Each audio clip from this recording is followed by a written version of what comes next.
Hi everybody, welcome to lesson 3 in the Literature 2 course. In this lesson, the main skill that we'll be looking at is how to restate information. And this actually is a really important skill. Remember, when you go to university, you're not allowed to copy directly from websites. So if you do copy directly, you will be accused of plagiarism. So learning how to restate information is really an important skill for when you go on to higher studies. Also, it's something that comes up in the TOEFL exam if you plan to take that. But today we're focusing on the GED.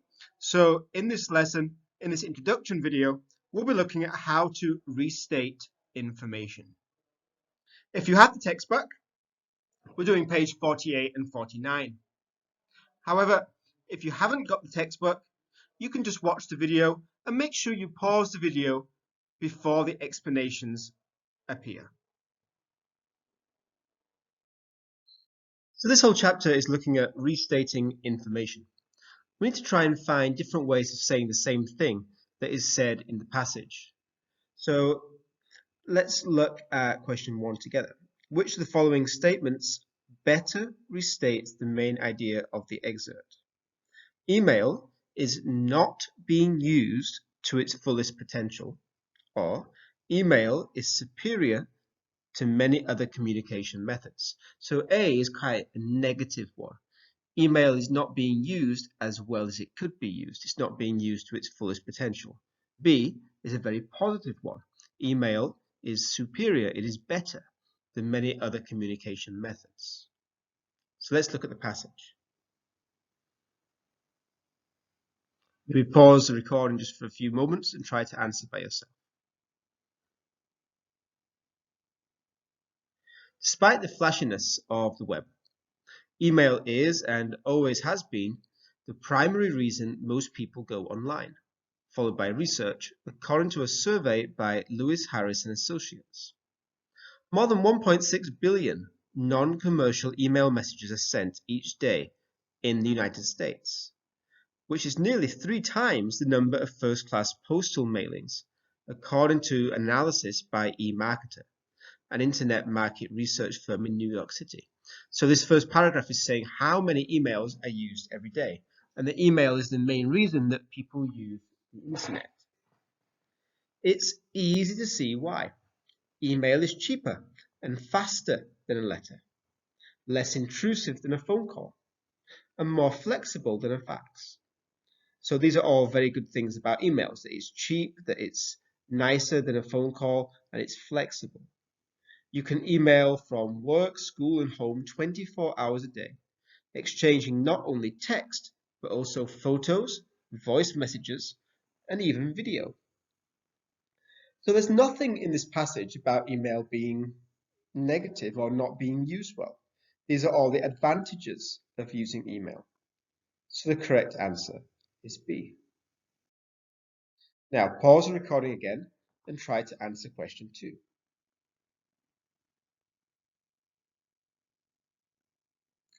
Second sentence of the second paragraph lists 3 reasons the popularity of email. Write each of the reasons next to its correct 2-word restatement below. Now, it's easy to see why is the first sentence, and then email is cheaper and faster than a letter. So cheaper and faster is about being efficient. So cheaper and faster should be on this first line. Less intrusive than a phone call. If you are intrusive, then you are annoying, you are distracting people. So less intrusive means more welcome. And more flexible than a fax. So flexible and adaptable, these 2 words have the same meaning. So more flexible than a fax should be on line C. Going to page 49, I would like you to pause the recording now and answer question 1 and question 4.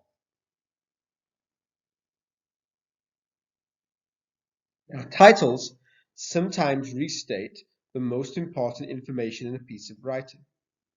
Which of the following would be the best title for the excerpt.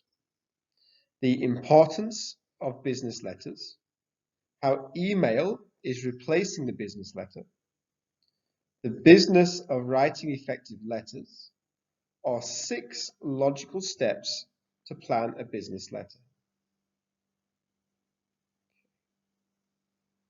So the most critical stage of writing business letters is the planning stage. Planning begins even before you write. How soundly a house is built depends largely on the thought that goes into the architect's plans. The same principle applies when you write business letters. The effectiveness of your letter depends on the quality of your preparation. There are logical steps for writers of business letters to follow in the planning stage. Follow these steps makes it easier to create good letters consistently. These steps are: follow established policy, identify your objective, identify your reader's needs, visualize your reader, choose an appropriate type of letter, and organize your ideas. Now, there is nothing in this about email, so we can definitely take away answer B, because nothing in the passage is about email. Now, we're not talking about why letters are important.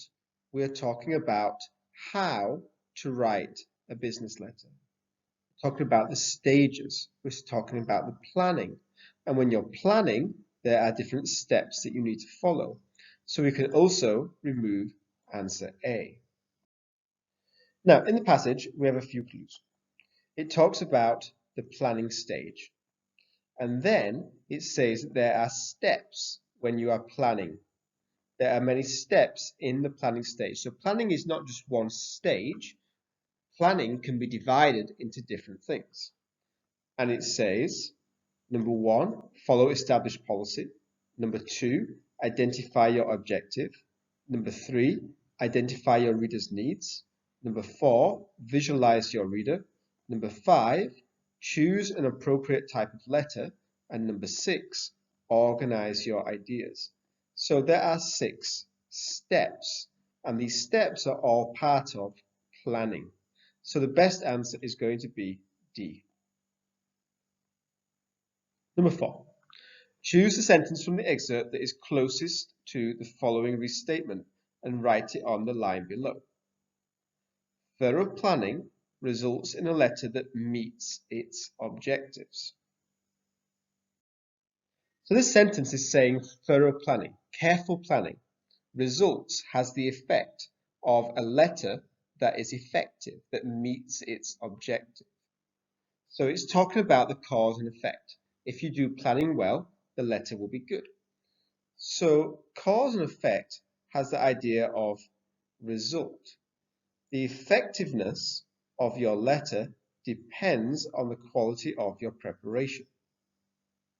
Depends on shows the result of something. Your exam score will depend on your study. So it's showing the cause and effect. If you study hard, you get a better exam score. If you plan your letter well, then you will get a more effective letter. So the best answer is going to be this sentence here.